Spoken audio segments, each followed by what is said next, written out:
wanneer start. Ah, Ik weet. licht is goed.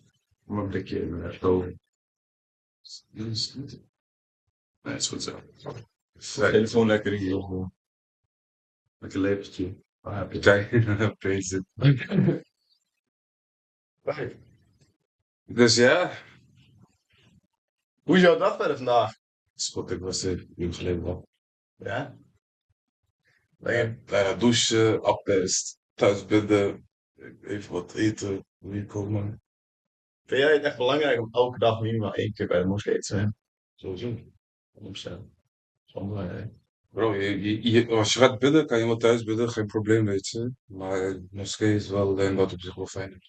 Dus ook gewoon even dat praatje maken, contact hebben, dat soort dingen. Dat is soms ook wel fijn. Dan zijn we nu gelijk aan de podcast bezig, hoor. 100%. We gaan Ja. gewoon random intro doen. Nee, bro, oké.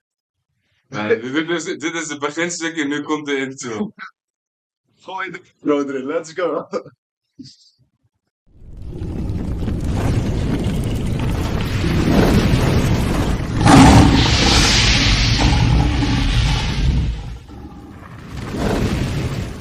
أعوذ بالله من الشيطان الرجيم بسم الله الرحمن الرحيم Assalamu alaikum wa rahmatullahi wa barakatuh. Hallo beste broeders en zusters in Nederland en buiten. Welcome brothers and sisters from Netherlands and outside. This is our very first podcast. We're just two dudes in Holland who are both Muslim. Alhamdulillah. Alhamdulillah. And we're gonna talk about Islam and from A to Z, everything that's including from political to nature to social to psychology, well, hoe zeg je psychologisch? Psychologically. Perfect. And yeah, every week we're gonna talk about 2-3 topics, and that's how we're gonna roll it. And if it's possible, we're gonna have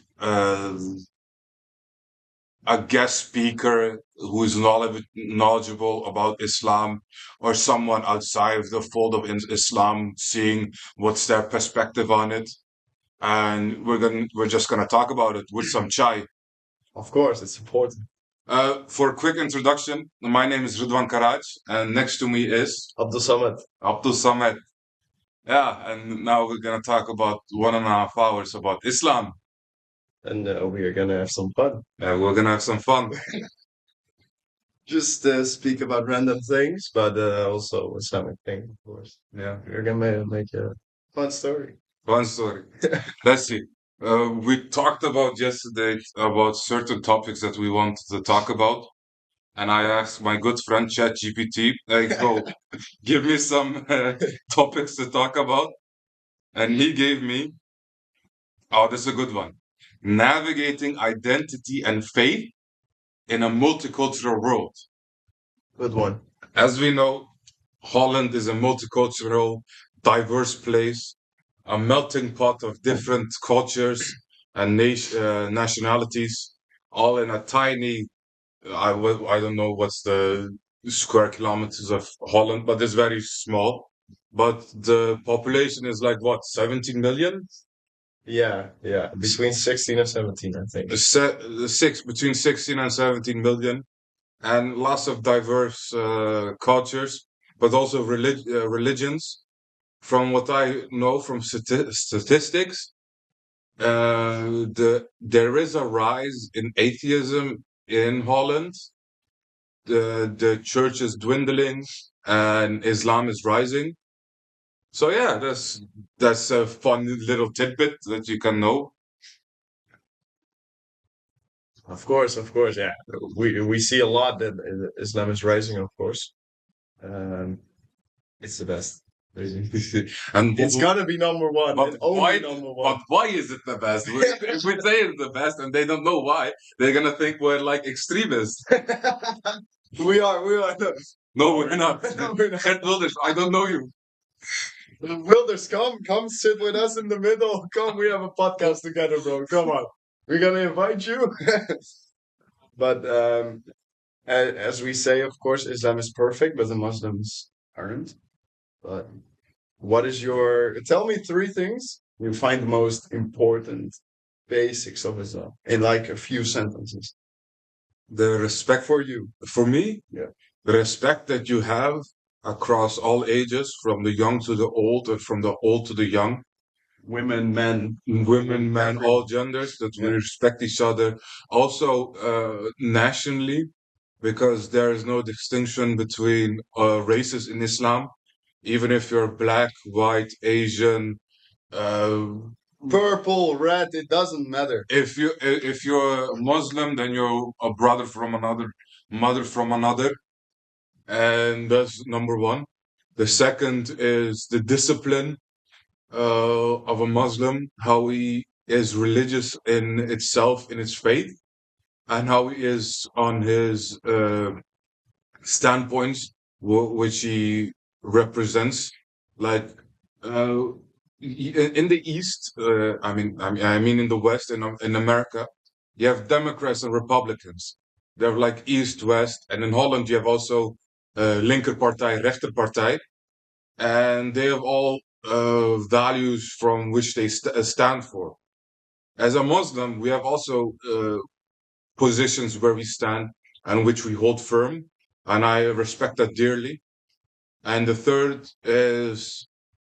uh, the third is the rich history, culture, and the knowledge that people achieved during the golden age of Islam. So the intellectual values of it, because this is something which I recently learned. The very first mental hospital was was built by a Persian Muslim, if I'm not saying it incorrectly, and they studied what the effects are of psychological effects on people. You know how the church is in like the 15th century, if a person has autism, Yeah, they say he's possessed by the devil. yeah. Islam has a different perspective. They researched and think, why is this person behaving like this? And there's a concept that was very, it was before the Renaissance. Like the Renaissance was 14th, 15th century. Yeah. This is an 11th century. So it's very amazing to see that the progress of technological advancements from a Muslim perspective. Well, what do you like about Islam? First of all, I'm gonna react to your points first. Really, it's a good explanation about some really important ones. But also, to come back on one point, I really think that good intention, it's maybe something people don't think about a lot, but I really find it really important. Just the small things with good intention, just thinking about each other, and like as a small example, you know someone that you know his favorite food, and when he comes eat at your house, you make his favorite food. I don't know, it's a small thing, but it is good intention. It's spreading love and spreading respect and showing respect. Of course, it's something small, but it's just an example. I really find it a really important point. And to add to that, I want to say, uh, if you go with a belly full asleep, but your neighbor has an empty stomach, then you're not. I don't want to say you're not Muslim, but You're then not a good Muslim, because if you sleep with a belly full and your neighbor is empty, then that isn't considered just. You should help your fellow people out. That's why one of the pillars of Islam is zakat, and is to give Money to the people in need, no, not just money, but but also food. Give them what they need. equipment. Yeah, not equipment. No, it's yeah. You can say equipment. Yeah. Give them what they So, are lacking. Are so lacking, yeah. and that is a fundamental important thing of Islam, because this is something I asked my friend last time. Imagine the whole world is Muslim. Just one. Yeah. Just imagine it. Allah. Inshallah. And if one of the pillars of Islam is zakat, Yeah. would you think that there would be anyone who is in need of food, shelter, medicine, or anything which he needs? Of course not, because we had a few days ago we had Eid al what was it? What is offerfeest in het Arabisch? Eight. Eid. We had Eid. Eid for 4 days. offer feast. Yeah, offer feast. I can say it like that. Translating, you know. It's not so No, no, sacrificed Eid. Yeah. I forgot It's a little celebration for we it's from the tradition of Ibrahim, yeah. where God asked asked Ibrahim to sacrifice his son Ismail, and after he did it, from what because the story varies from person to person how they say it, but from what is said was the blade broke on the body of Ismail, and God commanded Ibrahim to slaughter ram as a sacrifice instead. Yeah. And because of that, we sacrificed ram, cow, a sheep, and we give the meat to the people in need, Yeah. so they can have food. But to come back to your point, of course, is let's say the whole world are Muslims and everyone is paying zakat. I wouldn't say the word hunger is gonna disappear, but I really think you don't hear it very often. I mean, when everyone would be Muslim, I don't think the word racist would be in the news or anything. Yeah. Really. I mean, if you look at the current state of the world, people in Africa, they die because they're starving to death. Yeah. They have nothing to eat or to drink. Unfortunately, and may God help them. And you see on the other side of the world, people are like 500, 600 kilograms. Like, what was that in pounds? Like 800 pounds or more. I don't know. It's like I don't think so. 800, but I understand your point. But they're like elephants. They're like elephants, like hippos. They make reality TV and show them, oh, look at these fat people. Yeah. It's very disturbing state of the world, actually. Really, also America. Speaking of America, because I know you're speaking about people in America, most of them. Yeah. But speaking about America, that country is messed up, bro. Really. There are. If you would destroy whole America, everyone would be gone, and the whole country. Bro, I don't want to be cancelled in the first episode. Chill. Really? I think hunger would be fixed, and we wouldn't miss America. Because all the brands of America and stuff, the things they invented are already in Europe. So, but okay, instead of destroy, I would say let God help America, because the people are good people. I've seen a lot of people in America. Yeah. They have good intentions. They want to live a good life, but because of politics, it goes to shit. Yeah, it goes like this with politics. Yeah. It's up, down, up, down. Yeah. No one can deny the history of America that is built on a genocide on the Native Americans. But even after that, if you want to live in peace, where can you live in peace in America? Every place that you have, if you're A, you're A. But if you're B to going to A, they're gonna be racist to you. Yeah. You have rappers doing east side, west side. You have politics that are saying, oh, you're from Texas, oh, I'm from Florida, or I'm from California, and they divide amongst themselves even if they're one nation. Yeah. Even in Holland.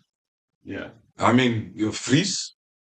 I don't want to go there, but you know what I mean, right? Yeah. People in Holland, they're even there's a part in the north of the Netherlands with a lot of farmers and stuff, and we call them Friese in Dutch. But we're not joking about them. No disrespect. No. Really, I like them, and I know a lot of them. They're really good people. But we are just explaining like there are different communities also in the Netherlands, I think, because when you go to the south, there's a different accent when you go to the north. And in a big country like Russia or America, that's normal because it's so big. But in the Netherlands, we like if you go from north to south, it's only 300 kilometers, I think, max. So for us, it's really small. But to have like 20 or 30 different accents and languages and stuff, it's really a lot. Holland has 12 provinces, right? Yeah. 12. They're working on the 13 one. Yeah. Yeah. I heard a rumor somewhere. Yeah. The 12 provinces joined together in the 80-year war against Spain to unify and to be a state. No, actually, I'm saying that wrong. 11 provinces, because the 12th one was made by the Dutch in like the 1950s, 60s. Yeah. We just created it out of thin air. From the water, I would say, but yeah. There was no land, so we created like a whole, I wouldn't say island, but I think we can call it a very big island. A very big, massive landmass. Yeah, good point, good point. Oh. Yeah, the lighting is. It was a random break, but we're back after this advertisements. We're sponsored by G Fuel, by Raid Shadow Legends, by I wish. NordVPN. No.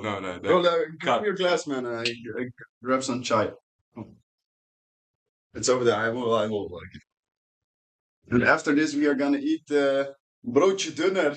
Broodje dunner. Like a classic one. It's gonna be a little tradition of ours. After recording a podcast, we are gonna eat like a broodje dunner. It's gonna be a tradition. So when guests come, you guys know we are gonna eat a broodje dunner. Yeah, I like the Turkish way of Dutch speaking. Why? You know how they. Je weet toch hoe we zo praten Nederlands? Dutch people love this and Turkish people exaggerate this, but ze praten zo met een accent, dan snap je niet hoe ze zeggen: Hey Ahmed, kom eens even, wat kost deze sujuk? It's true. Also, it's like the same with when but it's a joking way, of course. People speak like that, but no bad things saying to them. But it's like the accent of the way of speaking Turkish is very heavy on the words. Yeah. And if they translate it to Dutch, it's a very different way of speaking. It's like how a Dutch person speaks English. You know it's a Dutch person when you hear how he sounds. Yeah, and I can see you and I know you are Turkish. Yeah. But it's the same way with joking when we do like a Japanese or Chinese or Asian accent, we don't speak real Japanese, but it's a joking way, like ching chung chung, like that one. Okay, I want to say, there's no racism, discrimination. It's all in the spirit it's like of good fun. The comedy way of doing it, It's like how a stand-up comedian does. Yeah, so like that way. That's the same with Turkish. Yeah. I think because we Dutch people, and I know it because before I was Muslim, I wouldn't say I was anti-Islam, but sometimes I made jokes about Turkish people and stuff a lot. But so I know how we made the jokes, I know. Yeah, it's like a comedian way, bro. Okay, no disrespect, but even I made some jokes and I regret it afterwards, but because it's like internally you're also being switched to become a little bit racist because, okay, everyone knows this. If you make a bomb joke, you scream Allahu Akbar and they go mental. They go mental. Yeah. Because if you did that in the past, you would get scornful looks. Yeah. It would be like bad. But people nowadays don't do it because it's like fun and okay, more power to them. We are not saying do it on the public street. We are not saying that. Please don't do it. Yeah, I'm not saying throw your backpack and scream Allahu Akbar and run away. No. If you do that, the cops or people would fucking tackle you. And I think you have a group of Muslims running towards you, but To stop you, yeah, because we do not condone terrorism, no. because that is not something that we say is appropriate. Most of the time when I see, it's not to give myself a compliment, of course, but most of the time when I see a public racist or seeing things joking about Islam or whatever, I tell the people like a normal way. Yeah. What are you doing? Come on, don't make jokes. Sometimes also tell them why or stuff. If it's in if it's in a fun, spirited way, Yeah. I can accept it to a certain level. But if they do it for mockingly reasons, not just Islam, just for other religions also, you know, then I would say to them, even if I wasn't a Muslim, I would say, bro, you shouldn't do that. Why are you doing that? You know? Okay. Let's go to another topic before we go on a tangent for like an half hour. I think I've lost subject. Huh? I most of the time I try to have a discussion with Christians or Jewish people to tell them why I converted to Islam, and I'm not. I'm trying to not convince them to go to become a Muslim, but because I respect if you really follow God and if it is Allah or with the Yahweh or Christians or Jesus. yeah, it doesn't matter for me. But because I respect it, if you really pray or go to the church or whatever, really, I have respect for that. So I'm not, yeah, of course, I'm trying to convince to become Muslim because it's the best one, uh, or and the only one. But I'm not saying no, you have to, otherwise I'm gonna grab my slipper, you know. But A little bit of history about Islam. Islam is one of the only monotheistic religions on the face of the planet. yeah, You have, uh, I don't know how you say it, the theistic way that is more in line with the with the Jewish faith, that they say they have a God, it's one God, but it's our God and it's not for you guys. yeah, The Trinitarian is believing in the Father, the Son, the Holy Spirit in a uh, co-equal, co-powerful way. And we say, no, you shouldn't associate anything with God, because God is one and he does not beget, or he is not begotten. So he has no children and he isn't born, basically. yeah, But people in the religion of Christianity, of Catholicism, say that Jesus is the Son of God, which we as Muslims say, no, the Quran says that Jesus is a prophet sent by God, and his birth is akin to the creation of Adam. And if people understand that, if they think logically, then they would get what we mean. Even if you basically compare, which you shouldn't actually, from a Muslim perspective, comparing prophets with each other. The prophet Isa alayhi salam had miracles in the form of healing people, healing the blind, healing the lepers, breathing life into a clay bird and making it a real bird. But if you compare power-wise the prophets, I would say Musa alayhi salam, is stronger in that sense. yeah, But we're not saying, oh, one prophet is better than the other, because no, all prophets are equal and they had all the same message, believe in one God.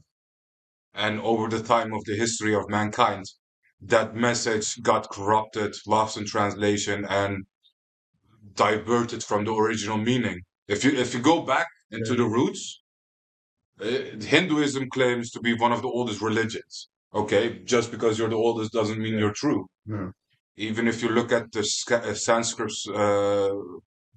holy book, the Bhagavad Gita, if I don't butcher the name, you see God, and this is something from, and I don't want to make the Muslim Hindu people angry, but I heard the story that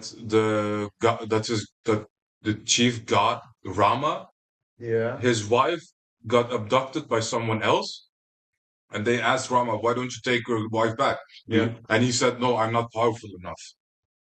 People they say is a god, he says he's not powerful enough.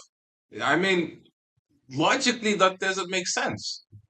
You know, if you say God, if you say Allah subhanahu wa ta'ala, then you say he is the most powerful. I don't want to say being or entity, but he is the most powerful that there is, and nothing is in comparison to him. So if you go by that logic, you shouldn't consider that person which you claim to be a god, because God in our mind is something, someone, is an entity True. that we cannot even comprehend with our mortal human minds. Yeah. There's nothing we can compare it with. And to come back to your point, there is no prophet the best, or there's not a single one that is most powerful or whatever. True. I would say the most famous one is Prophet Muhammad alayhi wasallam, of course. Everyone, not even non-Muslims, and think that's the first one they would think about. Yeah. But that doesn't mean he's the most powerful or the most No. or the best or someone or some kind. Of course not. No. This more recent one, but that and the last one. Yeah. The most famous reason why is because he's the final messenger, and he had like a top 100 people, the most influenced influencer persons in history, and number one was our Prophet Muhammad sallallahu alaihi wasallam, and you can see why, because the world population is like what, 8 billion? More. I think 9 at the moment. 9? I'm not sure really. I think 8.8, 8.5. Right, tell your story. I'm gonna Google. Now I want to know. 2 billion from the latest statistics from the World Health Organization. I think, I don't know what I'm saying, but from the statistics is 2 billion Muslims. 1 in 4 people that you come across is a Muslim. If it's a practicing or non-practicing, I can say for sure, because people differ in that. You have like different schools of thought in how they pray, but they all believe in one God. You're true. It's 8.1. 8.1, and 2 billion of them is Muslim. And yeah, So we are quarter on the way. quarter on the way. And it is statistic-wise one of the fastest growing religions in the entire world. Yeah. Really. And you can see it with your own eyes, because at our masjid here in where I converted one. Your dogs us right now. Believe that. In editing. No, God, where we are, no. The Matrix is coming for us, bro. No, close the door. Bro, even tangent, hè. Even Nederlands. Voor edit-wise.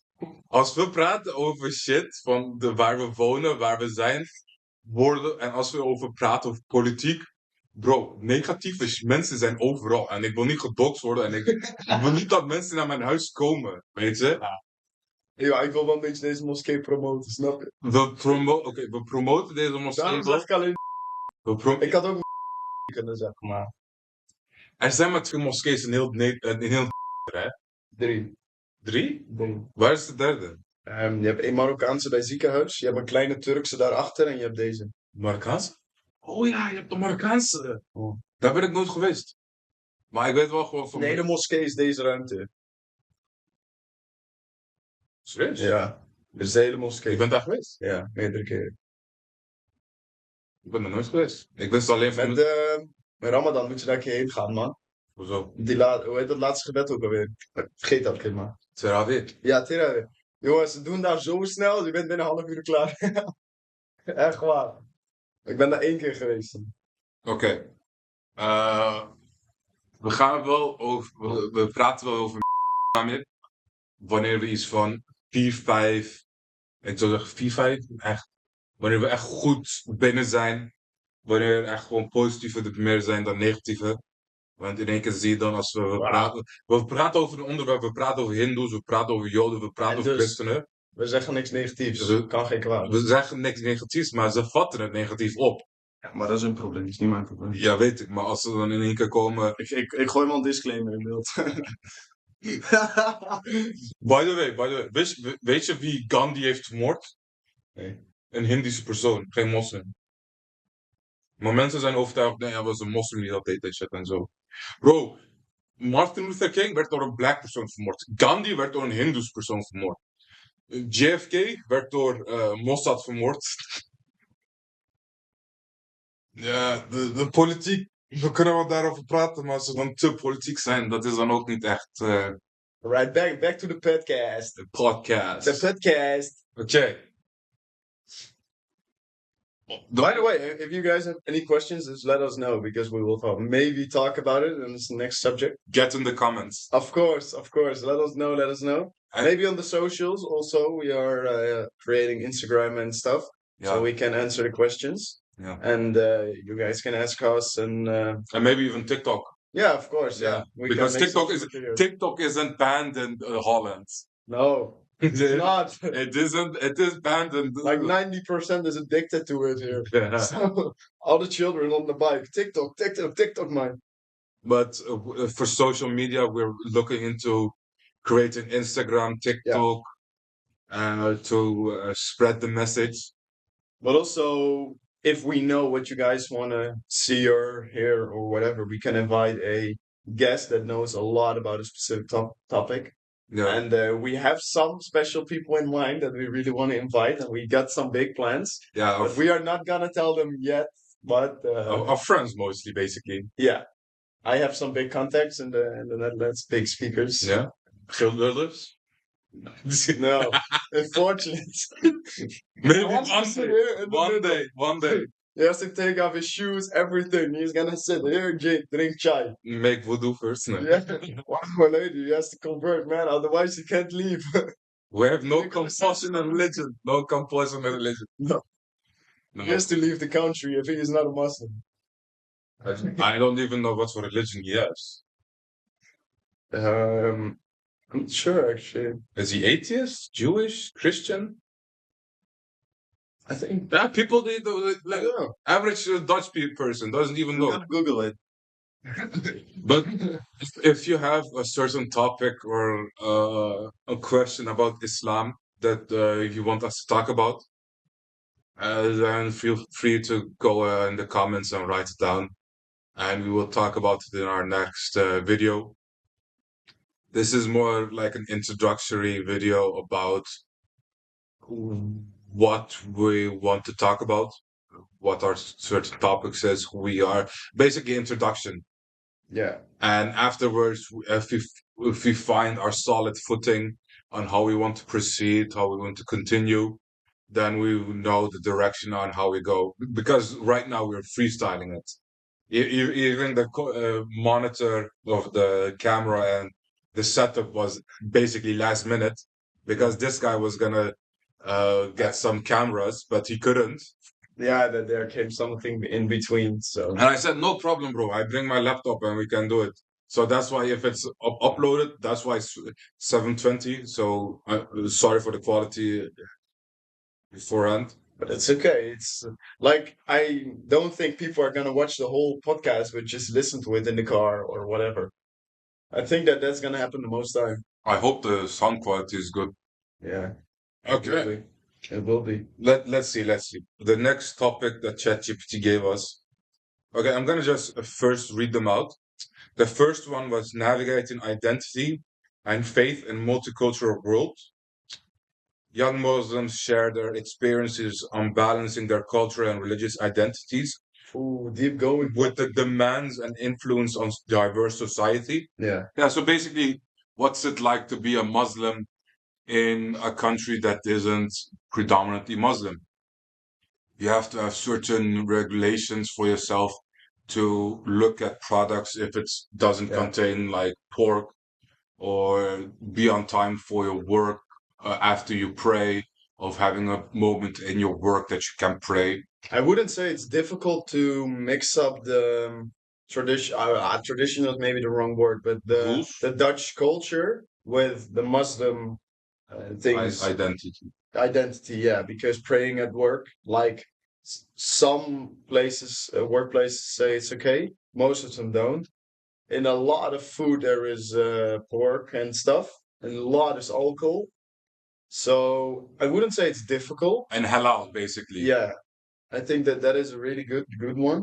It's not difficult because you will do everything automatically eventually, Yeah. but sometimes in this current situation, you have to think about everything because of Israel boycott and everything. Yeah, that's another thing, because before it was like easy and you get used to it, how you have to eat, drink, and stuff. Yeah.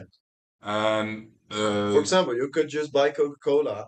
I don't drink it, by the way, but you could just buy and it's okay. But no, not for the boycott itself, but for the food that you eat, for the yeah, halal food. But afterwards, because of the Palestine, Philistine, basically, we say in Turkish, we say Philistine, because P is not really a letter you have in like Arabic, I think. no. No, because the P, we say so Philistine, Israel. At the moment, there are like certain corporations that sponsor or give charity money to the Israeli government. And as Muslim being, uh, to help our brothers and sisters in any way, shape, or form, we try to give donations, but also to boycott certain products, brands that donate their money to Israel. So basically, McDonald's is a very big one, Starbucks is a very big one, Coca-Cola, Nestle. I even have a picture here. So I think I shared it with you. Yeah, yeah, you sent me. Yeah, yeah, a few That, days ago. But that's the difficult part is a lot of brands are like a younger, I wouldn't know younger version, what. but a smaller company of the big company. Like with Coca-Cola, Fanta is the same, and everything is under a It's big company. it's a That makes it child difficult. company of the big mother Yeah, yeah, company. that word, yeah. And Because that makes it difficult. yeah, because you have like 7-Up, Pepsi, Fanta, Sprite. They're all, if you look at the, if you look at the, what do you say? Stamboom. What is Stamboom in it? Roots? Yeah, not roots. There's more wortels. But if you look at the family history, the family tree, then you see all these little corporations. And if you go bit up in the ladder, then you see a mother company controlling all of them. Yeah, yeah. Burger King is also one, KFC, Nesquik. Okay, so Mars, Kit Kat, Snickers, Twix, M&M's, they're all from Nestle. Nestle is from a parent Yeah, company. yeah. They're all supporting Israel. And to prevent that, we're boycotting what we can. We're Uh, trying our best. yeah, and you saw in the news, you see in the headlines, people, McDonald's has a $7 billion loss because of the boycott. And Alhamdulillah, that's good for the Muslim Yeah, brothers and sisters it's that perfect. does that. It's perfect. But going back on our original topic of being Muslim in a non-Muslim world, in a non-Muslim country, it isn't difficult because you're not forced to do anything that is against your will. You can drink if you want, but you're not obligatory to do it. You can eat We're pork. talking about alcohol or Yeah. Because in the law it says if you're 16, then is it 16 or 18? 18. 18. If you're 18, then you can drink. Buy. You can drink what you want if you don't get caught, of course, but Yeah, it's not legal to buy. if you drink, the age minimum is like 18 here. Yeah. In America, it's 21. But you can drink here, but Yeah. no one is forcing you. You can choose to do it. Everything is a choice that you can choose It's to your do. own responsibility. It's your own Yeah, responsibility, of course. and that's how we go about as a Muslim. It's our own responsibility to do Yeah. what's good, what's halal, and what is haram. Haram is basically not permissible. it is Not allowed. Not allowed, and halal is that is certified that is good. Let's just for to make it very simple. Haram is just forbidden, and halal means It's good. it's good. It's good. Yeah. Yeah. It's recommended, and I not. Would you say it's recommended? Because of course you. No. Would you use the word recommended? Because it halal means it is certified that it's good. It isn't in any way, shape, or form bad. Yeah. Okay. There are some topics in the modern society where not. There are some different discussions about if things are haram or the in between makruh, right? Yeah. But it's the same with shisha. Some people say, yeah, it's haram, but some people say it's makruh. Makruh means it's not haram, not halal, but it's not recommended. It's not recommended. No. It's not the best. No. It's one or two steps under haram. It's like you have like I have to say this in another video after I look it up. You have haram. It is bad. Yeah. Makruh, a neutral one. A good recommended one, I forgot the name, and halal. You have like 5 categories when something is good or bad, basically. Halal is on top and haram is under. So if you hear us say about something and we say it's haram or it's halal, then you know where it originates from. Yeah. Haram is basically what's in the Holy Quran. It says, God said, don't do it. That is bad for you. I forbid it, basically. It's a sin. So It's a sin it's a sin if you do it. Yeah. And one of the things is eating pork. It doesn't say it's why. a big one. It doesn't say why, because God knows best. But people can research it and understand why, and they come up with, oh, it's because of the parasites that's in the pig, or a pig is a filthy animal. They also say things that are bad. They most of the time people say things that are bad for you. They are of course not recommended, but most of the time haram. That's why people say, shisha is haram because it's bad for you. Yeah, you have to look at. It's not in the Quran. If I'm correct, you know it better than I do. But there is not a literally sentence in the Quran. Everything that is bad for you is haram. Yeah, it's not literally in the Quran, but if you read the whole Quran, it is something you can keep in mind. The Quran says basically, TLDR, if it's bad for you, don't do it. And it's logical. If you know it, people smoke, but people know smoking is bad. Even if they know it, they do it. But the smokers say, that's the fun part. I thought of that yesterday, actually, because same with shisha. Some people say smoking is haram. Some people say smoking is makruh. But the smokers say it's makruh, but the non-smokers say it's haram. Yeah, really. I didn't thought of this, but if you think about it, bro, they're just saying it's makruh because they are smoking. I don't smoke, but even I say it's makruh because it isn't forbidden. There's not a literally sentence in the Quran smoking is forbidden. Yeah, because God gives in the Quran the knowledge that we need to operate on how we should behave, act, and do. In the Hadith, the life of our Prophet, it's explained on the how and why. Yeah. And the Sahih Bukhari, for instance, and other books in Hadith say about how we should act or do stuff. Because let me give you an example. I was researching if it's haram or halal to eat squid. If it's like good points. Yeah. or shellfish. Yeah. Because I always thought it was not permissible. It was haram. And I looked up a sheikh. I think it's makruh. I looked up a sheikh and he said, oh, everything from the ocean is halal. No. I don't think so. That's what I mean. different school of thought Yeah. say different things about other things. As a Turkish person, I'm from the Hanefi mezheb, and in that it says you can eat the fish, but not shellfish.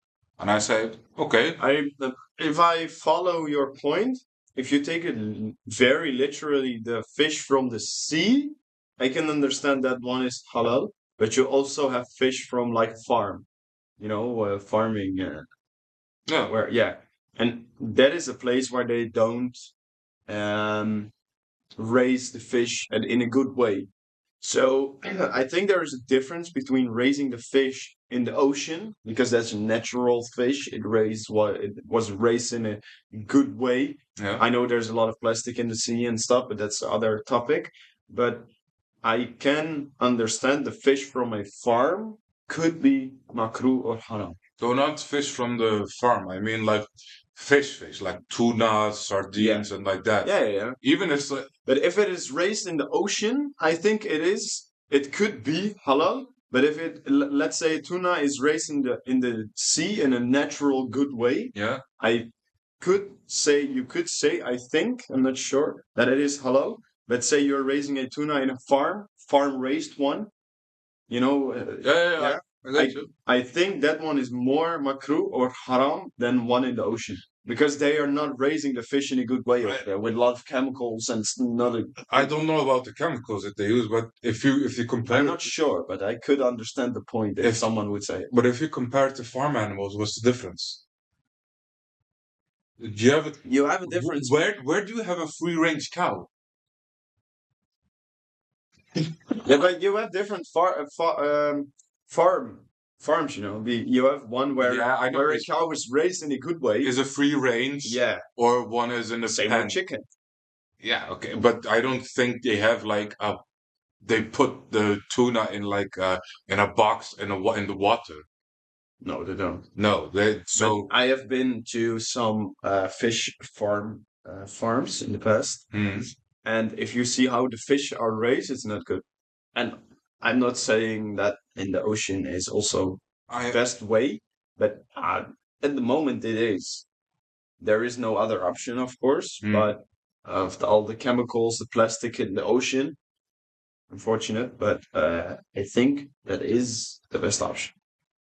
I have not enough scholarly knowledge to answer your question, but I don't think there's a difference i- in if it's bad or not. Is it I also don't from know, what I know? It's like but I don't give a distinction if it's farm raised or it's free range in yeah, the I ocean. do. You know. I do. But I'm not sure. Just let it know in the comments if someone has knowledge about it. But logically, it is better to eat, I think, eat food that is or not food, but fish in general, and this topic that is raised in a natural, his own Environment. environment than in a farm. I think it's better. Yeah, but no, because certain animals, certain fish, you cannot raise them in a farm, but certain fish you can. Okay, let me give you an example. I don't know what the English word for it. Paling. Yeah, I don't know. We will put it in the editing, but I know. Paling is like the snake-like fish Yeah. that The does long little, oh, not little, but the kind of snake thing. long, slimy, like snake that Dutch people love to eat. Yeah. If you want, you cannot farm raise them because No. the breeding of them is only happening in the sea, Yeah. and they catch it when they're young, and they give it food to make them big, and then export them. You cannot raise them locally. So No. it's difference in which animal you can and cannot raise. You know. Yeah. If you're saying it like this, yeah, okay, good point. It's the Okay. same with, I heard stories that like the salmon in Sweden is a good one, but the farm raised one in Sweden, that is one of the best salmons you can get. expect the Japanese one because that's a really expensive one. That's like a limited edition salmon, but that's other kind of salmon. But if you want a normal salmon, this Switzer from Switzerland, it's a good one from the farms. I don't know, the only fish I ever eaten, because fish is not something I won't say I enjoy, but is not in my like top five food Oh, meats for me which it I would is. eat. For me it is. I mean, I like tuna, I like kibbeling, Oh, the gambas, gambas, garnalen. and garnalen is also shellfish. Is it Yeah, is it permissible? Yes or no? You should look it up. yeah, I You know, know, but it's a good one. I mean, krupuk. That was a chips Yeah, made from shrimp. It is not and the permissible. Asian, it's from the Asian culture, but No, it is a chip is a chip is a dish or snack chips. You know, yeah, most, and it is made primarily with shrimp. yeah. Oh, shrimp. Yeah, that's Garnalenkoek. yeah. Shrimp was the English word I was searching. Yeah. Yeah, Yeah, so shellfish, mosselen is also one, yeah. or what with the clams, Oyster, clams, oyster. oyster and clams are the same, right? I don't know. I think But yeah, oysters, clams, crabs, lobster. that's a nice one. You know, I work at, for the people that don't know me very good. I work in a restaurant, and a very expensive luxury restaurant, and we serve a lot of fish, crab, lobster, all the things. But so I'm really into the fish market, you know, where to get the best cheap one, but the quality has to be good and stuff. But that's why I know some stuff about fish. Yeah, But I don't know what is the difference between halal fish or the topic we talked about. yeah. But I know I have some knowledge about fish. If you don't know what if it's permissible or not, you can look it up. Yeah.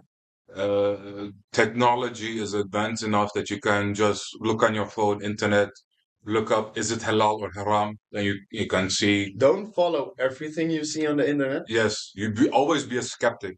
Of course, you have to know where to find your information. Just don't follow a random website. That's not a good one. Yeah, Of course, first of all, follow the Quran, of course.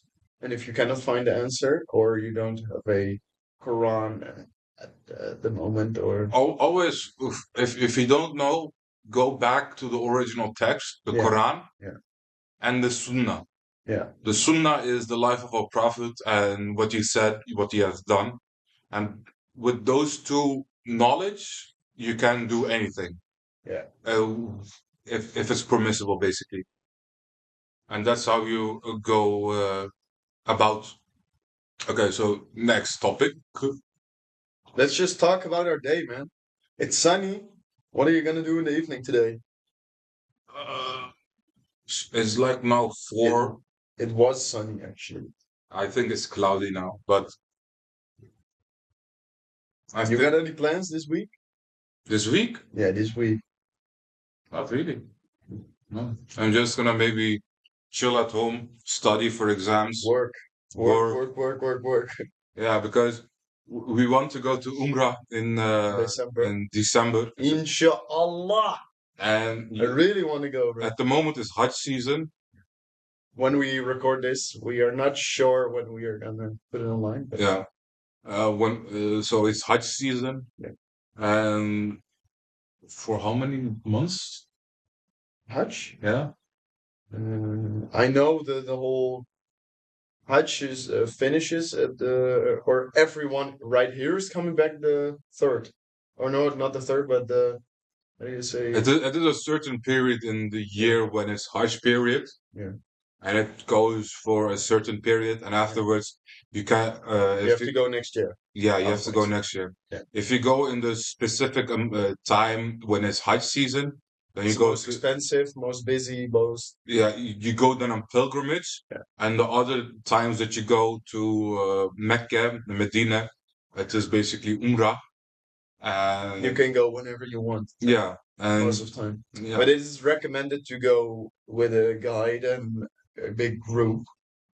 because if it's your first time, you don't know what is. Yeah, and especially if you don't speak the language, then it's really difficult. Yeah. We are planning to go in December. We are planning everything with a group right here and stuff.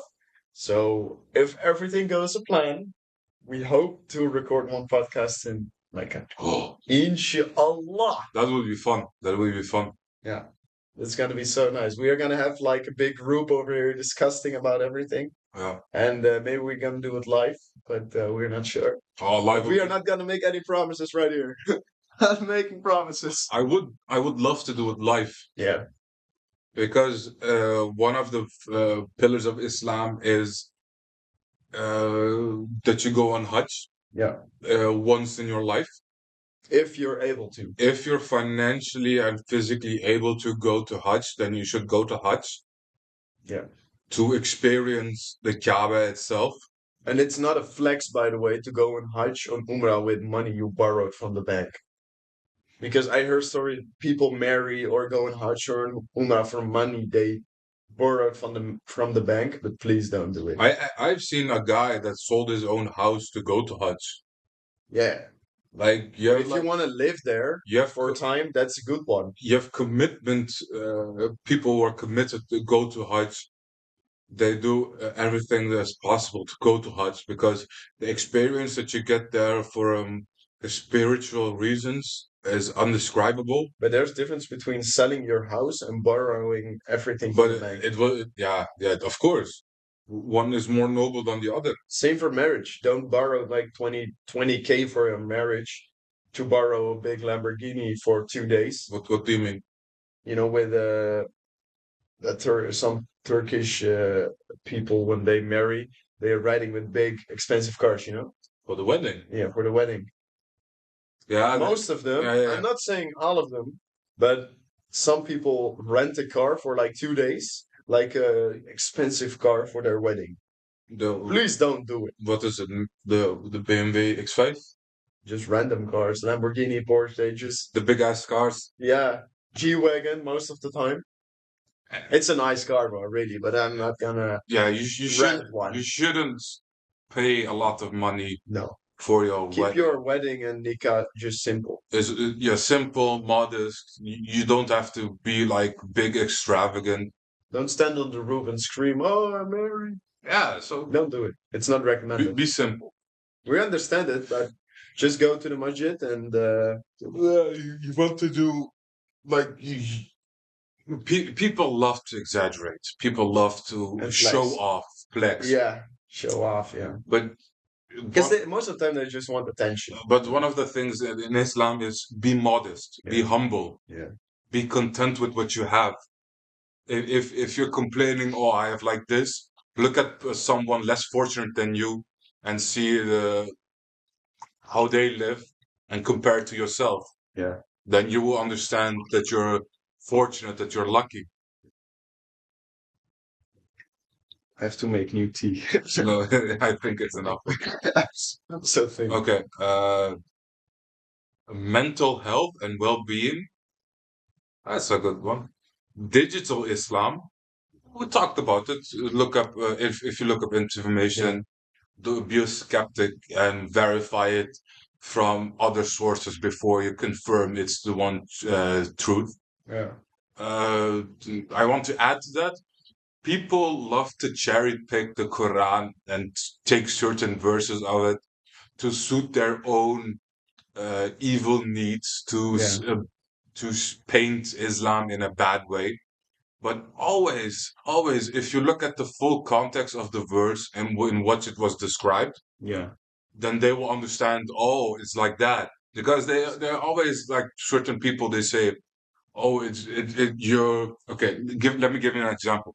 You suppress or oppress women, or you beat up women, or you kill non-believers, did that and stuff. If you look at the full context of what it says, then you will understand. Women wear hijab not because they're oppressed, but because of their modesty. They're shielding themselves from the eyes of people they don't want them to look at you. Yeah. I think I told you last week in a very childish example how to explain to a non-Muslim why in Islam people women wear hijab. Yeah. Okay. The brother had a very beautiful, intellectual, smart story. Yeah, this is how I told my mother because I'm converted, alhamdulillah. But I had to tell my mother everything, and she didn't understand, but of course. But the thing I told her, and I also used to many people, let's say you have a diamond, a big diamond in your hand. What would you do? Would you hold it in your hand, walk on the street, and show it off to everyone? And the chance is very high that it would be robbed or snatched and stolen and stuff.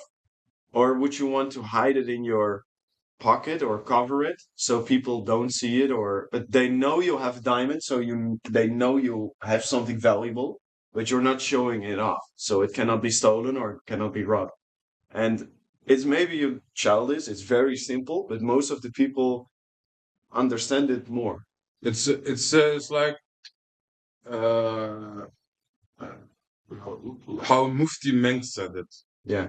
Oh, that's a good one. Yeah. Mufti Menk had a story where he said he was on an airplane and a guy said to him, "Oh, you oppress your women."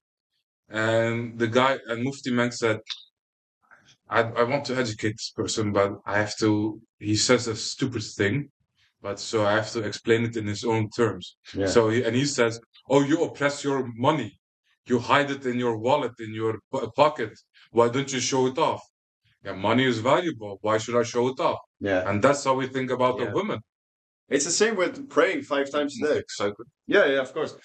It's the same with praying 5 times a day. Most of the people, non-Muslims, say, "Yeah, why are you praying 5 times a day? Why are you waking up like 4 a.m. in the night and praying and stuff and doing all these ibadat?" Yeah. So I also told you this one, right? This example. That let's say I would give you guys, every one of you, 1 million euros each day. Or dollars. Or dollar or whatever. Where are you from? Just a lot of money each day.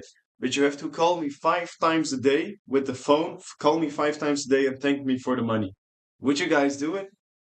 Some people Don't say, be a hypocrite. Some people would say, "Oh, I would call you every time." Yeah. If you call me every time and you get money, I would call you every time. Yeah. Don't be hypocrite and say, no, money is not valuable, I won't do it. No.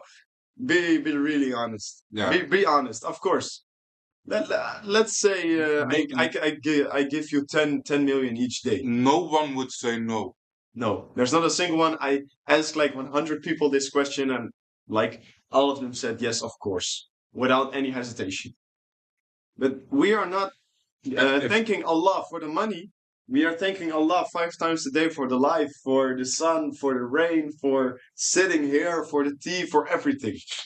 That is more valuable than 10 million each day. Yeah, you pray to Allah for the gift of life. Yeah. For creation itself. Yeah. For everything that you see with your eyes. For the fact that you have eyes to see. You give thanks to Allah because it says this. God doesn't need us. We need God. Yeah. I mean, Alhamdulillah.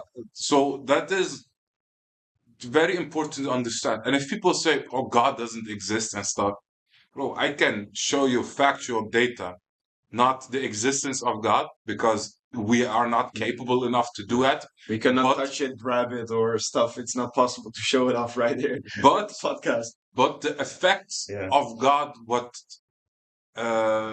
the ripple effect on what it's caused is like this. Can you smell, touch, feel, hear, or see gravity? There was a very good one. This is a very fun one. You cannot prove it with any instincts or not instincts. It's not an object you can touch with the 5 senses. You cannot do it, but you can observe the effect that gravity does to its environment. Because if I like do this and it falls, then you just saw an object fall, but you didn't see gravity. Good You point. you Yeah. saw the effect of gravity. Yeah. And we say you cannot see God, but you can see the creation of God, see the effect of God that's done. Yeah. Good point. And scientists, even till this day, their scientists are very clever people, are clever people. We are not saying trust every scientist, but I mean, most of them. if it's a scientist that is credible, then I would listen to him, but I would have question marks with what they say. Yeah. We take everything serious, but we can question things. It's good to question things, but We take everything with a grain of salt, basically. not everything. I mean, yeah, okay, I know what you. I take everything very serious and I listen to everything, but it's not that I believe every scientist or everything that is people telling me. Yeah, because It's good to ask questions and to think about what someone is saying. Don't believe everything that is told you in like a second or because science is an evolving thing. Yeah. That's if a scientist something says something now, 100 years later, it will be disproven by another scientist, and it's a changing field. But some factual things that remain, like 1 plus 1 is 2. A scientist can say no, it's 3, but that doesn't make it 3. It's like some things are set in stone, and scientists you can't even figure out why the Big Bang exists for the reason that it exists. Yeah. Or the way that the universe is going to end. Because they're saying the big entropy, that everything is going to go stretch out for so long, every star is going to die and it's black again. Or there's no energy left to sustain anything. Yeah. And these are all theories, the Big Bang theory, the entropy theory. It's a theory because it cannot be replicated in a scientific laboratory to prove it. To prove it, Yeah. They know Big Bang because they see the background radiation and they infer that at a certain point everything was from a certain mass and it expanded and it is continuously expanding. Yeah. Fun fact, in the Quran it says the expanding of the universe before even Stephen Hawking said it. And that was 1400 years ago. The Quran has certain miracles in it that people at that time, they read it, but they couldn't understand what it meant. And they try to understand it through science, to literature, to uh, replicate what it meant. And they figured certain things out. Yeah. And even till this day, there are certain things in it that people have not, how do you say, figured it out. Not figured. Yeah, figured it out, proven even. Yeah. Yeah. It's the same with science. A lot of things in the Quran, I wouldn't say is predicted, but that is the wrong word. But What is that? uh, let me tell you. Sorry. It's the same with in the Quran. It said when a dog licked you, or you have the hoe zeg je dat? Wat? Dan moet je toch 7 keer woede doen. Ik weet niet of dat in de Koran staat. Right, we are right. I'm gonna correct myself, and we are not sure if it is on the Quran, but the point I was making. We're not Hafiz, by the way. No, we read it. we have knowledge, but we don't know everything. Yeah, if we were, if So we can make mistakes. We're studying it, and if we have a certain thing that we say it's from the Quran and it isn't, then it's on us and not on the Quran. Don't be mad. Correct us, guide us, but that's yeah, thing because we're students in this, and we're not Hafiz. Hafiz is basically a person that knows the Quran front to back from memory. Right, you said. But the point I was making, there are people very famous people, and they have a lot of knowledge. They say when you touch the tongue or something from a dog when he licks you, you have to do 7 times wudu. Yeah. Because you have to make it clean and stuff. But I saw this 3 or 4 weeks ago. It was proven, it was in the news. Scientists found out that the bacteria from a dog are 7 times worse than they thought.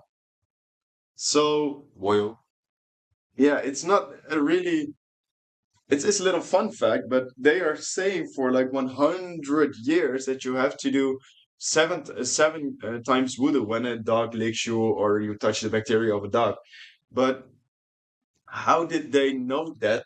Because recently, like 3 or 4 weeks ago, it was in the news. Wasn't a big thing because the news doesn't care. let me give you another example. When a child is born, and the first 40 days, you know the soft spot on the head of the child? Yeah. Is very soft, and if you press it, the baby will die.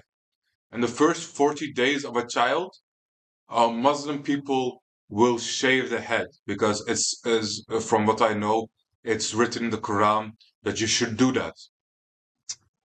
And my mother told me the story where the doctor asked, "How do you know this? So why do you do this? We know as doctors it's scientifically proven. If you do that, then the development of the brain of the child would be better. But how do you know it? You're not a doctor or anything." And my mother said, "We do it because it's said in the Quran." Yeah. In the Quran, it has text, it has information, it has guidance on how you should live your life and the best way shape possible. And sometimes we won't understand it, but we will do it anyway because we know this is guidance from Allah, and that's how we should live our life. But for another example, I know there's many more. This year they found a lot of scientifically, they found a lot of stuff and facts that are already in the Quran, but I don't know all of them. But there's one more recently I read like 2 months ago. The reason why, because we are not allowed to eat pork, of course, but the like 2 months ago, I read a document or I saw a documentary when they where they studied the bacteria of pork. And they found out if you put the bacteria of a cow, chicken, and all the animals together, like 20 animals, the bacteria of all of them together, a pig has even more bacteria and worse stuff in his body than all of them together. Bro, the Quran is guidance. Yeah. And people deny it, and they go and they say, "Oh no, I don't believe it" and stuff. But how many times? How many? Even Christians say, how many proofs do you need before you can realize this is guidance from Allah? Yeah. You have in the Quran, it says the development of the fetus. In the 1970s, there was a doctor in America that was studying it, and he read the surah, the verse, I forgot which one it is, and it says the development of the embryo in the first 10 days in the womb. Yeah. And he was researching it, and he was like thinking, how did this person 1400 years know about this? And he was researching and seeing it, and he said no one could have this the technological development or equipment to know about this knowledge. And at that time, they only had that quite recently with echolocation of like the echo and stuff. In the 1940s, Professor Streeter of the Carnegie Institute of Embryology in Washington, D.C., proposed a system for classifying the stages of human development. His system arranged human embryos in 23 numbered stages based on their differences in appearance. The Carnegie system of classification was used around the world until the 1970s, when a more refined system was proposed by Dr. Ronan O'Reilly of the Carnegie Institute of Embryology, now in San Diego, California. Intensive studies of the Quran and Hadith in the last 4 years have revealed a system for classifying human embryos that is amazing since it was recorded in the 7th century AD. Although Aristotle, the founder of the science of embryology, realized that chick embryos developed in stages from his studies of hen's eggs in the 4th century BC, he did not give any details about these stages. As far as it is known from the history of embryology, little was known about the staging and classification of human embryos until the 20th century. For this reason, the descriptions of the human embryo in the Quran cannot be based on scientific knowledge in the 7th century. The only reasonable conclusion is that these descriptions were revealed to Muhammad from God. He could not have known such details because he was an illiterate man with absolutely no scientific training. Radiation. No, not echolocation. Radiation is. Oh yeah. Sorry. But they do research and they saw, okay, so, and the guy, I think he became Muslim. Yeah. Even the biggest scientist says, Albert Einstein, he wasn't a real, he wasn't religious. He was a Jew from race, I think. I'm not sure. But that's one of the reasons you fled, I think, Germany. But he isn't religious. But he said, if there is a religion, or if there is anything, there should be a God because it's too perfect. It cannot be this random. That's why his quote. I don't know if he said it, but God doesn't roll dice. Yeah. If you look at statistic wise, the universe is like what, 13.8 billion years old. If you have infinite time for anything, for creation, for Darwinism, or what do you want to say? Yeah. You will have chaos. You don't have an order for the creation of humankind. Yeah. They had like the statistics. They had statistics from the 13.8 to the power of thing, power of 50 or something, and they look at they have every variable that like gravity, the Goldilocks zone of the Earth between the sun and where it's located, because Venus is too close, Mars is too far, Earth is in the perfect place. Everything is in such a perfect way designed that is so statistically improbable. Is like 0.30 zeros, 50 zeros, 0.1% chance for life. And that's incredible if you look at it from, if you compile everything. That's why they say Islam is perfect and Muslims aren't. No. What I mean is like the universe, everything. That's if scientists say it's so improbable, then you wouldn't get a lottery ticket for that. It's impossible for human beings to recreate it. No. Okay, I know what you mean, but what I mean is like this: it is so improbable for the existence of everything coming from nothing. That people can't comprehend it. Cool. Because there's so many different variables for even for the creation of life. Because do you know how many billions of DNA codes there are in the human body? A few billion. A lot of billion. I have to look it up. But it was so aggressive. A lot of billion. You have to realize. DNA is made in a code. I know. It's the left code, right code, the helix. You know, to make a single cell organism from a bacteria, you need like millions of code working in unison, being compatible with each other, just for a single cell organism. True. And imagine the human being. It has billions upon billions of DNA strands that are so coincidentally together with each other that it's laughable if you say, oh, it came from nothing, or it came from chaos from a pool, like they say, the primordial soup. Yeah. And we became fish, and the fish became lizards, and the lizards became apes, and then we became humans. Everything involved. That cannot be. Yeah. That's impossible. But yeah, True. Good point. and people argue still about it, and more power to them. But Yeah.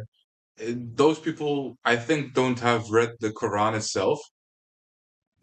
Not that if you read the Quran, it will brainwash you into thinking, "Oh, this is the answer or anything," because people read the Quran and they still refuse to accept the answer for what it is. And other people read one verse and they become convinced, okay, there's a God, there's a creator. Yeah. Because some people are blind to the truth. Okay. Digital. I have one. I have one. Yeah, I yeah. have one. I thought it like a minute ago. There is one big misunderstanding in the Islam when people going on to the Kaaba in Mecca. You see so many videos of people rubbing clothes to the Kaaba and stuff, to take it home for family or stuff. Guys, please don't do it. Please don't do it. There are people, there's a big understanding, and we have to teach a lot of people. We are not praying, we are pointing to the Kaaba. We are not Towards. praying for the Kaaba.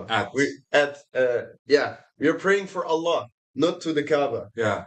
It is, yes, you can touch the Kaaba because, of course, but please don't rub clothes or touch it with clothes hours long and take it home. Please don't do it. I mean, It's not haram, but please don't do it. I would argue with you that, okay, I understand what you mean. Yeah. It isn't good what they do because they're objectifying the Kaaba itself. Yeah, they think the Kaaba is holy. It is holy Not the place. I mean, it is in a sense, but I mean, okay, let's say the Kaaba was destroyed. It was, but we will rebuild it and continue praying towards it. Yeah. It is the object isn't important. It's the direction. Yeah. And the meaning behind that is important. The story behind the Kaaba and the meaning is more important than the Kaaba itself. The Kaaba itself. Yeah, and that's how some people also say, the rock in the corner? Yeah, the black one. Yeah, the black rock. People say, "Oh, you worship a rock." Yeah. No, bro, that it is just a holy thing. Is it not? Is it holy? I would say it's important. It's important, but it has a really complicated story, by the way. Not really. I can say it in like 2 minutes, but no, not possible. Well, it was stolen many times. I know. No. I mean the origin of it. Oh, yeah. The origin of the rock is simple. When Ibrahim and Ismail built the first house of Allah, raising it on the foundations of Adam alayhi salam, the first human being, they erected the Kaaba, and they missed a piece in the corner, and Jibreel brought a stone from heaven itself, and it was white. And after the years gone by, the rock became black from the sins of humanity. And it's very interesting because the rock floats on water. Yeah. I mean, no other rock does that. No. And then it's not a rock. No, it is a piece of heaven, basically. Yeah. And scientists did try to do experiments on it to see what it was, but they still couldn't figure it out. They say it's a meteorite, but they say the composition of it isn't like a regular meteorite. So even they don't have the fully answer towards it. Yeah. But we don't objectify it. We don't say, "Oh, it is holy, so we have to have it." No. We're not praying towards it, or we're not praying at it, but we're praying towards it as a direction, as a guidance for the unity of Muslim people. Yeah, good point. Okay. Yeah. Do you want to say anything else, or at the top of your head? For how many? What is the time? We are recording for like 1.5 hours now. Oh, Yeah. Yeah. Test. 1 minute, guys.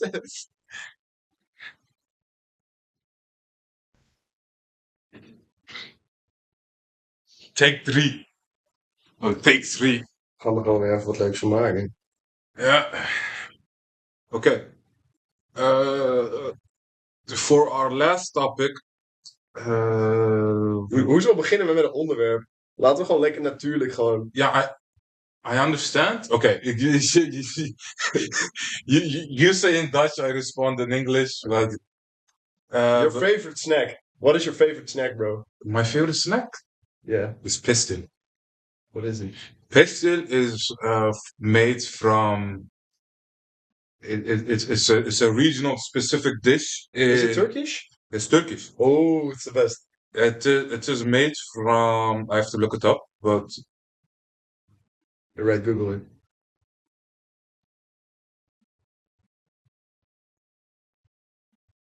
A little silence over here. oh, it's from. It's made. It's how do you say it? I know. Yeah, maar dit is. It's meat?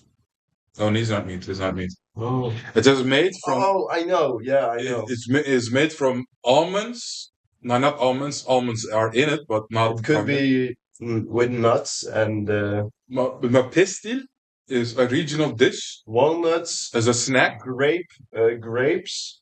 No, it's made from grape juice. Yeah, grape juice. Grape juice is poured in a pan, dried out in the sun, and it is like licorice, but not the licorice taste.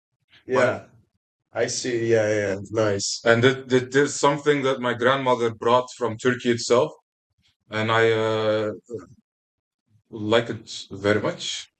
Is this? Yeah, I know. And he will put in the edit a picture of pestil there. Of course. Next time we are gonna bring it. I have some in that. Is Künefe, that's also a good one. Simple but good. pestil, also known as bastık, or pastia, is dried out fruit pulp. Oh yeah, of course, yeah. And it's like fruit leather. Oh, fruit leather, yeah, I know it. Yeah. So it's fruit leather. And the fruit leather that I like is made from from these white frambozen. What's frambozen in it? English? Raspberry. There's like white raspberry stuff, and they pop it down, make it like a sap, and they dry it out in the sun. Nice. And they put like almonds in it. I have some in the freezer at home. Perfect. And I'll bring it next week. So, what's your favorite snack? Warm or fruity or what are we talking about? Doesn't matter. Just random. I mean, I think as a dessert, I have. Well, let's say I'm in a restaurant. I really like a good vanilla ice cream. Okay. With some warm chocolate. Okay. Chocolate sauce. Basic. Yeah, basic, but it's nice. It doesn't make you very full, but it's not too sweet, but it's nice to finish. But also a cheesecake is a good one. Which in a restaurant you have to watch out because most of the time they use pork in it, gelatin or whatever. So you have to watch out for it. Fruitcake. No, cheesecake. A cheesecake. It's so nice. But you have to know where you can buy it as a Muslim because otherwise you're gonna have pork and stuff. But it's a good one. But let's say I'm just with friends or brothers and we are eating broodje dinner and something. I think künefe to finish is a good one. Yeah. And you will put a picture of künefe. What is it? Yeah. But yeah, but it's not too sweet. But the desserts, you have different types of like ice cream cold, baklava. You have tulumba. You have künefe. It's made from pistache. Pistache on it. Yeah. But it's more. It's not too sweet, but it has a lot of sugar syrup in it. Yeah, that makes it. You can eat like 2 or 3 pieces. It's same with baklava. You can eat like 2 or 3 pieces and then you don't want it anymore. It's because it's too sugary. Yeah, too sugary. Some people can eat it, a lot of sugar, but Yeah. for me personally, I'm not a big fan of sweets. I like sweets, but it's not something I can eat a lot of, and some people can, some people can't. And I'm the person that can't eat a lot of sweets. If I eat like 1 or 2 pieces, I'm like, okay, I'm full, thank you. But in general, about speaking about snacks, let's say I'm in a car and going out, I take a piece of fruit, I have apple or mango or I have stuff. some raisin bread, Krentable. Oh, nice. They will put a picture of Krentable. Welcome to Dutch culture with Ridvan. I mean, yeah, the pannenkoek is a staple Dutch Pancake, food. yeah. Pancakes is one of the staple foods for breakfast. Yeah. Waffles. As a normal meat, I really like pumpkin, actually. Pumpkin? Pumpkin, yeah. I like But it. I make it spicy. I like it if it's prepared well. I cannot eat pumpkin if it's like raw or like pulp. Of course. Like 2 hours. It takes 2 hours to prepare really good, but I make it spicy. With chicken, Yeah. I know with macaroni. Yeah. In the oven. Yeah. What do you call that dish? I don't know. I have the same dish, and you have like cheese on top. Yeah, but I make everything myself. What my mother does is this: we have a dish. We call it Italian dish. We don't know the name of the dish, but we call it Italian dish. But Oh, nice. she makes like a chicken fillet. She cuts it up and makes it in the pan, and has like macaroni in a very big dish. And pours it in together with some salsa and the chicken. Good. And puts it in the oven, and the salsa also has like cooked bits of pumpkin. Nice. And we put it in the oven. And last 10 minutes of the oven, we put it out. We put geraspte kaas, wat noem je dat? Shredded cheese on top. Shredded cheese on top, and we put it back in the oven. It's a very good dish. It's nice. It's like pizza, but big, but fat. Also Italian dish. Also Italian dish. Everything Italian is just good. Because when we used to make it, we bought this salsa from Jumbo, and it says for Italian dishes, and it was basically salsa.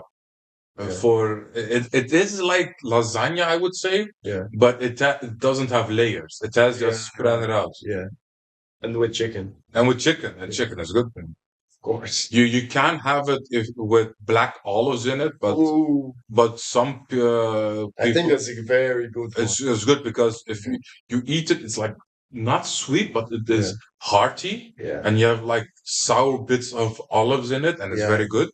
But not a lot of people in my family like olives, so my mother makes it without it. And it's still good, you know? About speaking about food, just to keep it most simple, dates. Yeah. Nice. I just bought some 2 very special ones recently in Utrecht. 2 small bags. Don't have any pit in it, but I bought 1 pack of sour. It's not cola, but it has a texture of it. Sour cola dates. Really. It is not cola, but it smells like something. And I have 1 really good one. It's dates with a peach. Peach taste. Yeah. Small peach, yeah. I don't know if it's good or something. I still have to try it. No, I tried it, but it has a lot of sugar on it. Yeah. So it's the same with baklava and künefe. When you have 2 or 3 pieces, it's enough. You have different types of dates. You have dates that are dried out. Yeah. And you have dates that are just like a grape. Yeah. Usually when we get dates, it's dried out. Yeah. Recently, during Arafah, the 9th day of Dhul Hijjah, I broke my fast with some chocolate-covered dates that my mom bought. And it was Nice. It was good, bro. Where was my part? You can get it. It's from Koopman. Come on. It's from Koopman. Koopman is like a little Grocery store with for fruits and vegetables, vegetables. fruits, and yeah. This is More natural. this is not a vegetables. sponsorship to Koopman, but they have Contact us. Come on. they have a lot of good food. They have like cubes of dried cocoa. Yeah. They have some special stuff. It's more natural vegetables and fruits. They have like dried mango. Yeah, yeah, That's very good. yeah. It's a good place. Yeah, You know which fruit is the best? Dragon fruit. I've never tried it. No, I've seen it. It's like it's a texture with like kiwi, but it's so good. I see it's like pink. It has like from those Pink, purple, white. It's like a combination, like a pink pineapple. Yeah, you can. In Ramadan, I had one iftar at the Moroccan masjid for children. I organized it, bought all the food for like 200 people, and I made one big salad. It's like half this table right there with dragon fruit, mango, honey, pineapple, everything on it. It was the first thing that was Eaten. with all the children. I've never tried it, but I'm curious. I will buy it next time. Sure, and I bring pestil, and then we'll eat it. Oh, we're gonna eat some. All the watchers will get hungry. The sun is getting very bright. Oh, Yeah. okay, this is better. All the watchers will get hungry when we are eating. Yeah. But I don't care. Come and sit here. No, you shouldn't say that as a Muslim that you don't care. No, come on. I was saying, come sit here and eat with. I was saying it. I would love to invite people if they have any questions that we can do a live reaction through Discord, maybe even if we make a Discord channel, then we will talk with people who are non-Muslim or Muslim, Yeah. and if they have any questions to us, then we will answer them, and then that will be more interactive, more inclusive, Yeah. for people to engage with us in conversation. Yeah. So, what's your favorite dish from Holland? For everything. I mean, you can say for soup this, for meat this, for Right.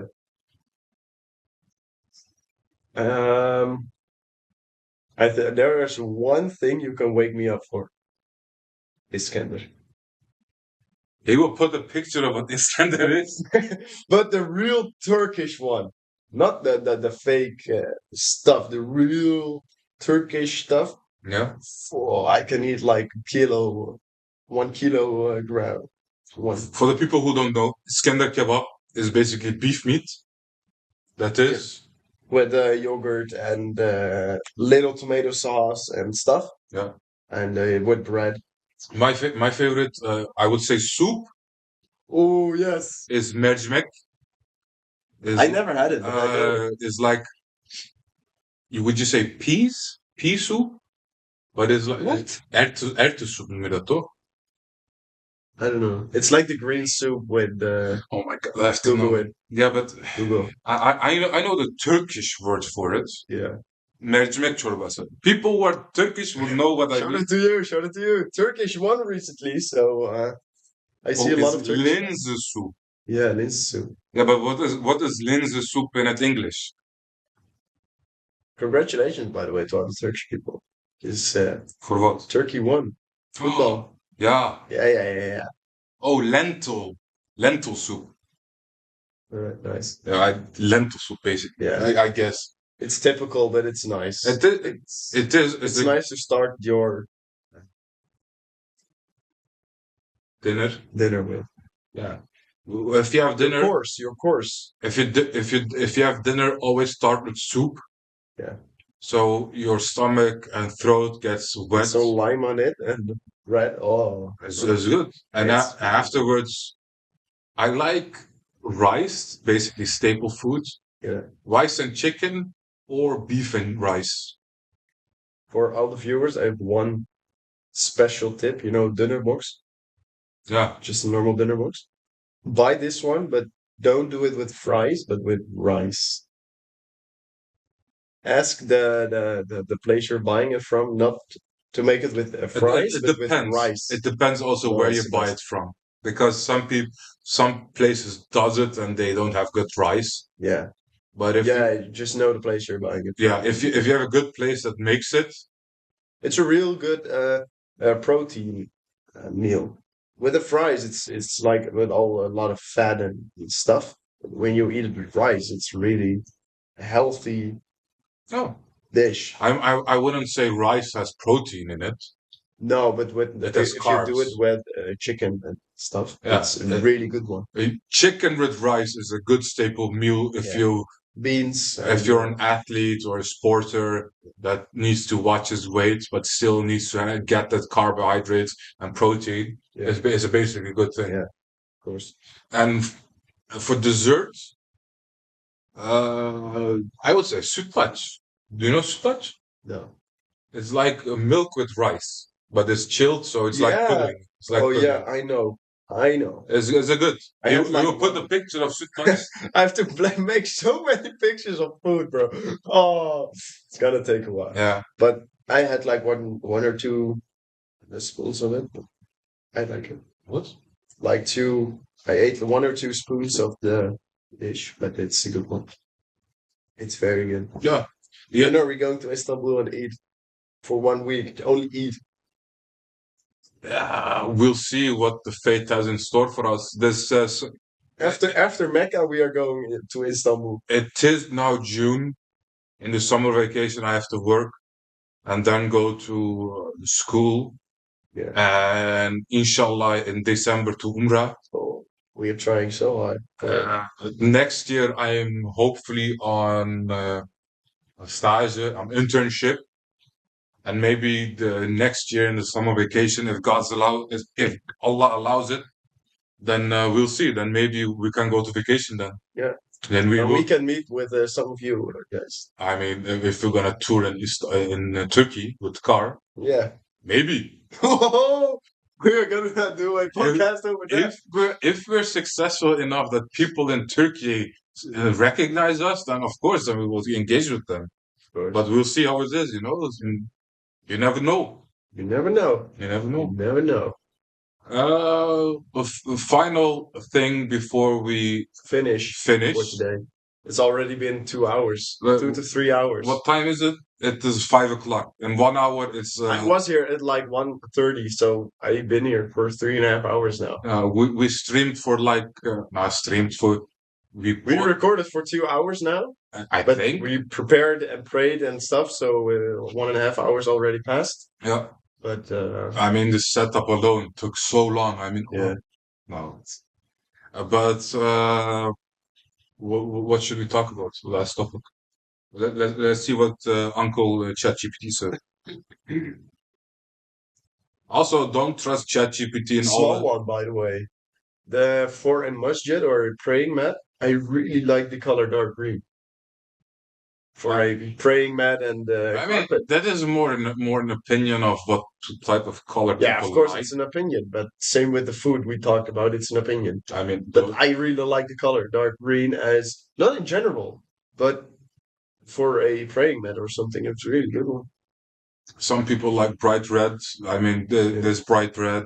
The one I use, I have a lot of praying mats, so I 10 of them. But the one I use is not light blue, but it's cyan.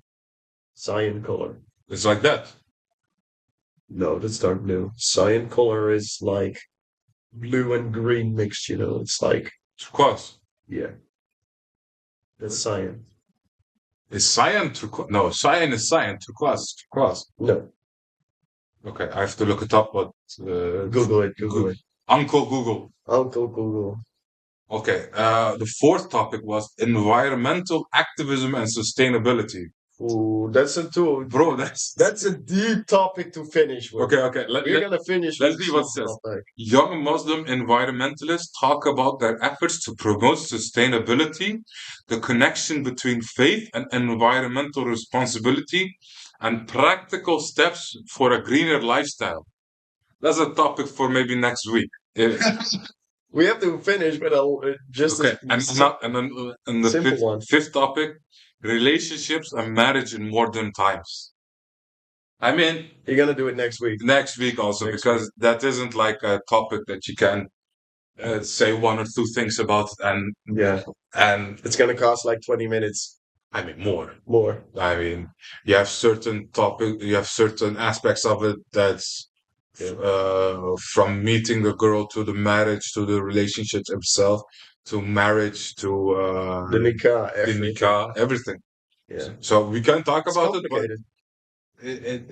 it It's not complicated, the subject, but to talk about everything and discuss, it it's will be to take long. yeah, it's It'll gonna take long. half an episode. Okay, so We're just gonna finish it, but with a soft subject. what would be a good soft subject to talk about and end?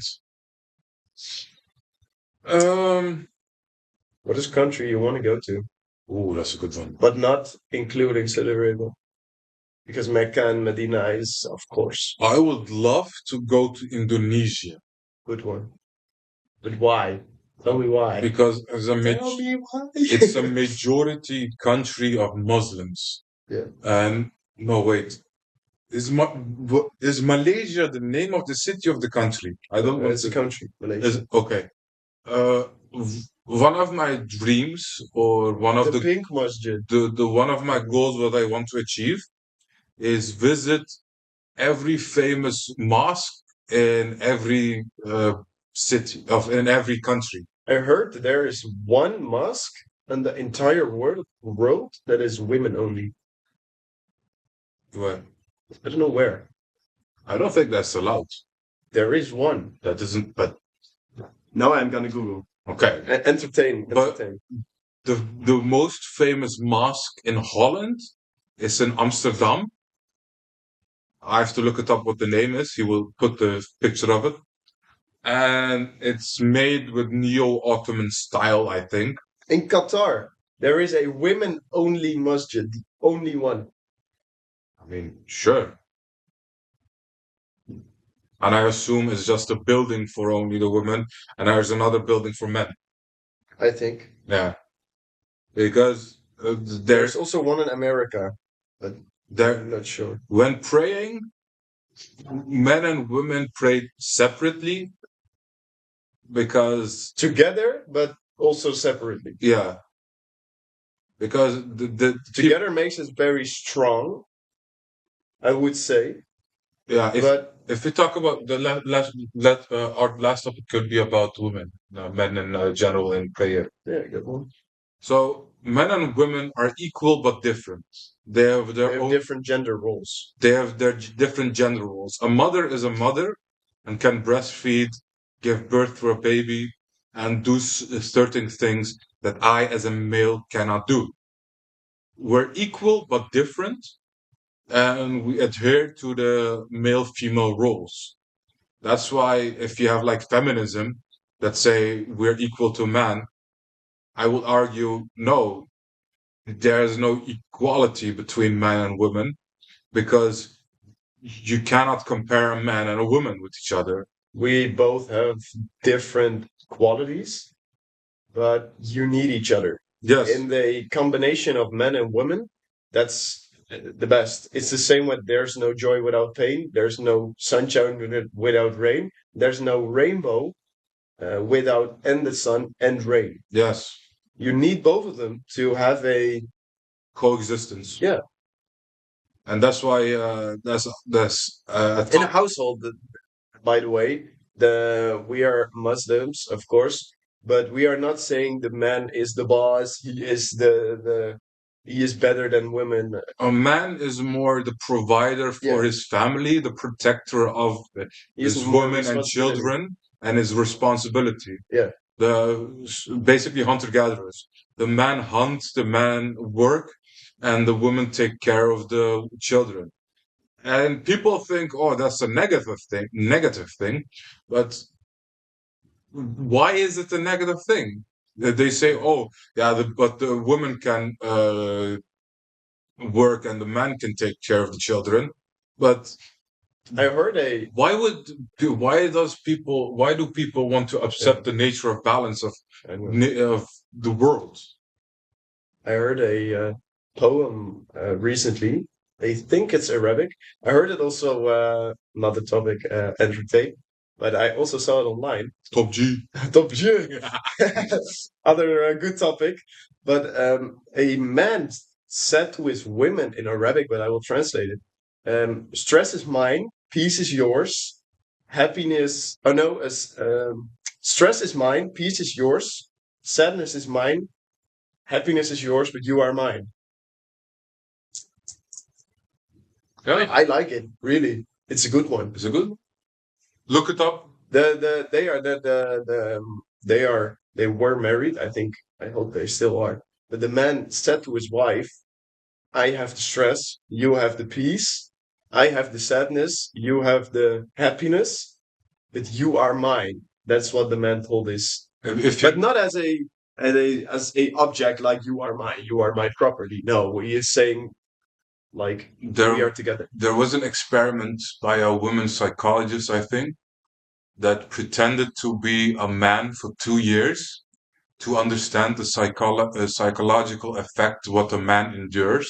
Yeah. And she wanted to do it for 2 years, but gave up after 6 months because the abuse, the way men are treated in society, Yeah. she couldn't endure. They say, oh, women have it bad and stuff. If you look at everything from court to politics to gender roles, if a man divorces a woman, the children go 90% to the woman. Yeah. You say about the pay gap and stuff. I understand it, But but people don't realize in this the men modern endure society. Yeah, more, I would say. it's true. But people cannot understand it. For us, They don't. for us as men, we endure it because it's expected of us. They say It is your duty. men don't cry, they say, and stuff. And when men endure it, we take it because we know we can take it and Yeah. we have the patience to take it. But if you do the same to a woman, the woman will give up. But the most beautiful but also dangerous part about men in this modern society, you are born without value. You have to build your own Sadly, value, and if you're not a valuable man, well, right, no one then is you're going a to care useless about. man. Yeah, you are just useless, and not a single one is going to care about you. Maybe your mother, maybe your family, but there it stops. You have to become a valuable man. That's the most beautiful, but also very dangerous part. It's a sad thing, babe. Sad, also, yeah. But if you look at if you compare, okay, uh, if you compare that to a woman, let's say a woman that does not have education stuff, is knowledgeable about the things that she knows, but in general she doesn't have like a PhD or like a college diploma. If you compare like man and woman in the same regard, still the woman can get married, has children, can become a housewife. You don't see or hear a lot about that in the perspective of man. If a man doesn't have a job or is educated enough or successful or has money, sadly, in society, he would be deemed useless. Yeah. Yeah. Uh, Sadly. Okay. And it has nothing to do with Islam, by the way, because I truly believe if everyone, as we spoke in the beginning, if everyone would be a Muslim, I don't think that would be a problem. But unfortunately, at this modern society, Secular, I would say. Secularism gives way to people behave in a certain way yeah, that opposes a lot of normal standard stuff that people used to have, and they change it to suit and their own yeah, needs. women, they scream a lot like, no, the only thing men want is money and physical touch. Money is true, physical touch is not really true. There is one really big one that men want, and that's just respect. Yeah, Not only from other men, but also from his own women. yeah, Even if you're angry at him or whatever, if you want a valuable man, show respect, really, and he will show and he will vice show versa. respect back. And vice versa. This isn't just saying. This isn't just a thing that we say to the woman itself, No. but also vice versa, because the men respect the woman and Of the woman course. respect the man. course. It comes respect is from both sides. You give respect to earn respect, Yeah. but if you don't give respect, you cannot expect respect to get back to you. Yeah, true. So in that regard, men and women are equal but different. They have their own rules. Yeah. And let's end it on a little fun note. He said that you want to give a free Quran. True. Yeah. Random, but it's true. We had a little break at the middle, I think, and I came back and I told him spontaneously that I want to give away the Quran, and we're gonna do it. Yeah. We don't know We're gonna do a little giveaway. We don't know the specifics yet and how we want to pick and choose a person. I know, but I have a good idea. What then? I very what then? What then? Let's go Dutch again, bro. But how do you want to do it? Like, I have a good idea because when we are gonna post this online, I hope it's gonna. I know it's gonna be watched. How about this? How about this? If we had a question in our podcast, if someone can answer our questions in the middle of it, yeah, they get it. The first one to receive it. Yeah, or what we can do when people ask us questions, because we can only do 2 or 3 questions an episode. Otherwise, it's gonna be too much because we also have our own subject. But we can only do 2 or 3 subjects per week. Otherwise, it's gonna be too much. I mean, it depends on what the topic is, or the question is. Between 2 and 4 or 5. The person with the best question, I'm gonna give it away Quran. I mean, just in the comments. Yeah.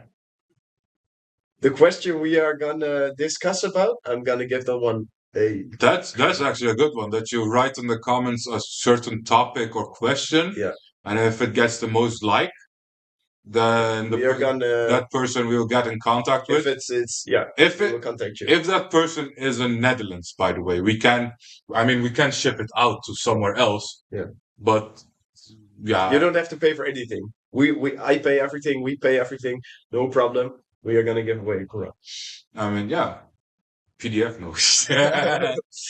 We are not joking, really. We are gonna give it away. And if you already have a Quran or are already a Muslim or whatever, and you have another idea, maybe we can give it away to someone else. If you have a friend that you want to gift this Quran to. Yeah, we can work something out. But if you have a very good question and we are gonna answer it, inshallah, then you will get in contact with us and we are gonna give away. Yeah. Do a giveaway. That's fine. But I am gonna do a giveaway right now after this, because I'm gonna give away broodje dunner. He's gonna put the picture of a broodje dunner. big one with song. We're gonna put this on our new YouTube channel. It's called the Muslim Lion. Yeah. We're gonna have socials for TikTok, Instagram. Because Spotify, we're also going to be on Spotify, by the way. Because this is new. Yeah. We're still figuring it out while we're walking along the way. Yeah. So check out our socials. You're gonna put it here down below, and check out our other videos if you make them in the future. Of course. Okay. Bye, guys. Thank you. Assalamu alaikum. Alaikum salam. Next time.